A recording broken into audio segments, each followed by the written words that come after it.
A estrada da vida.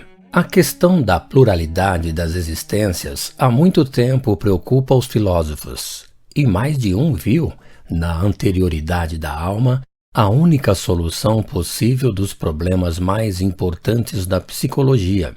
Sem esse princípio, encontraram-se parados a cada passo e acolhidos num impasse de onde não puderam sair senão com a ajuda da pluralidade das existências. A maior objeção que se possa fazer a essa teoria é a ausência da lembrança das existências anteriores.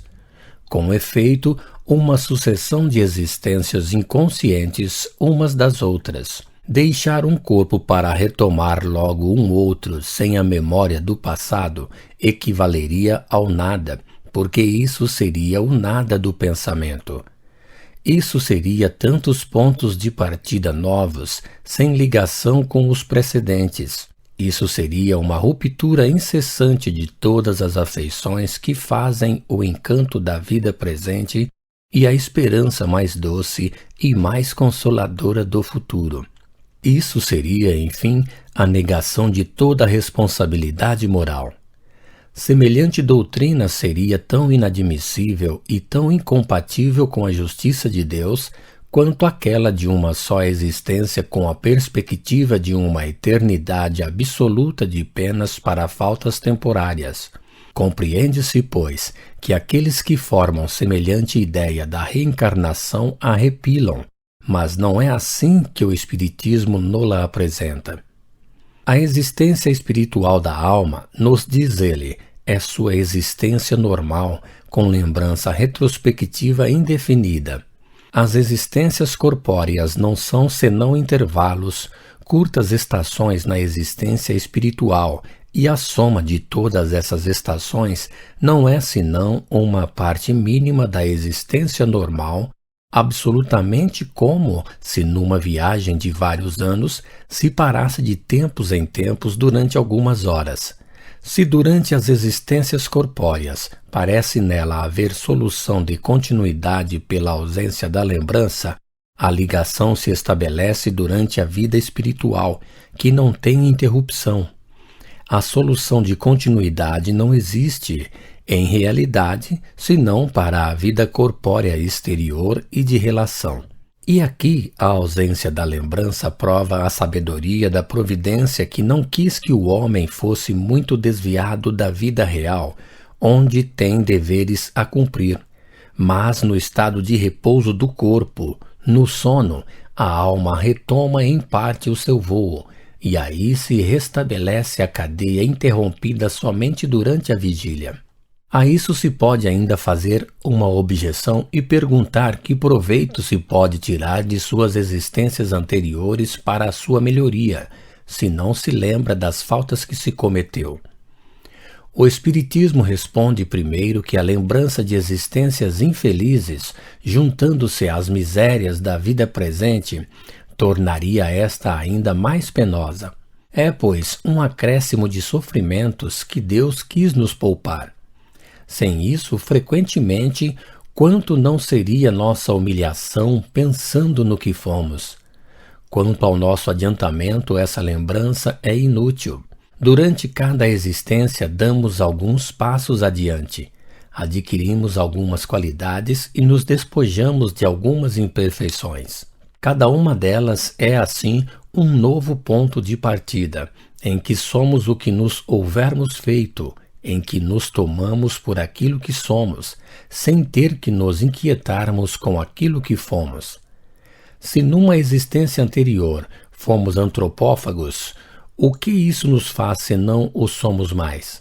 Se tivemos um defeito qualquer do qual não resta mais os traços, é uma conta liquidada, com a qual não temos nada a nos preocupar. Suponhamos, ao contrário, uma falta da qual não se corrigiu senão a metade. O saldo se reencontrará na vida seguinte e é em corrigi-lo que é preciso se fixar. Tomemos um exemplo. Um homem foi assassino e ladrão. Disso foi punido, seja na vida corpórea, seja na vida espiritual. Arrepende-se e se corrige da primeira tendência, mas não da segunda. Na existência seguinte, ele não será senão ladrão. Talvez grande ladrão, mas não mais assassino. Ainda um passo adiante e ele não será senão pequeno ladrão. Um pouco mais tarde, não roubará mais, mas poderá ter a veleidade de roubar que sua consciência neutralizará. Depois um último esforço e todo o traço da doença moral tendo desaparecido, será um modelo de probidade. Que lhe faz então o que foi? A lembrança de ter morrido no patíbulo não seria uma tortura, uma humilhação perpétua? Aplicai este raciocínio a todos os vícios, a todas as manias, e podereis ver como a alma se melhora passando e repassando pela estamenha da encarnação. Deus não é mais justo por ter tornado o homem árbitro de sua própria sorte pelos esforços que pode fazer para se melhorar, do que ter feito a sua alma nascer ao mesmo tempo que seu corpo e de condená-la a tormentos perpétuos por erros passageiros, sem dar-lhe os meios de se purificar de suas imperfeições? Pela pluralidade das existências, seu futuro está em suas mãos. Se leva muito tempo para se melhorar, disso sofre as consequências. É a suprema justiça, mas a esperança jamais lhe é obstruída. A comparação seguinte pode ajudar a fazer compreender as peripécias da vida da alma. Suponhamos uma longa estrada, sobre o percurso da qual se encontram de distância em distância, mas em intervalos desiguais, florestas que é preciso atravessar. À entrada de cada floresta, a estrada larga e bela é interrompida e não retoma senão na saída. Um viajor segue essa estrada e entra na primeira floresta, mas lá não mais vereda batida. Um dédalo inextricável no meio do qual se perde. A claridade do sol desapareceu sob o espesso maciço das árvores. Ele erra sem saber para onde vai. Enfim, depois de fadigas extraordinárias, chega aos confins da floresta, mas abatido de fadiga, rasgado pelos espinhos, machucado pelos calhaus. Lá reencontra a estrada e a luz, e prossegue seu caminho, procurando se curar de suas feridas. Mais longe encontra uma segunda floresta, onde o esperam as mesmas dificuldades, mas já tem um pouco de experiência, e dela sai menos contundido. Numa encontra um lenhador que lhe indica a direção que deve seguir e impede-o de se perder. A cada nova travessia a sua habilidade aumenta, se bem que os obstáculos são mais e mais facilmente superados. Seguro de reencontrar a bela estrada na saída, essa confiança o sustenta. Depois sabe se orientar para encontrá-la mais facilmente. A estrada termina no cume de uma montanha muito alta, de onde avista todo o percurso desde o ponto de partida.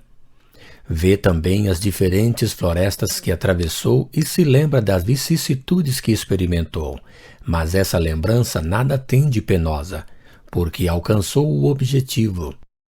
É como o velho soldado, que na calma do lar doméstico se lembra das batalhas às quais assistiu. Essas florestas disseminadas sobre a estrada são para ele como pontos negros sobre uma condecoração branca. Ele diz a si mesmo: quando estava nessas florestas, nas primeiras, sobretudo, como me pareciam longas para atravessar. Parecia que não chegaria mais ao fim. Tudo me parecia gigantesco e intransponível ao meu redor. E quando penso que, sem esse bravo lenhador que me recolocou no bom caminho, talvez estaria ali ainda. Agora que consideram essas mesmas florestas, do ponto de vista onde estou, como me parecem pequenas. Parece-me que com um passo teria podido transpô-las.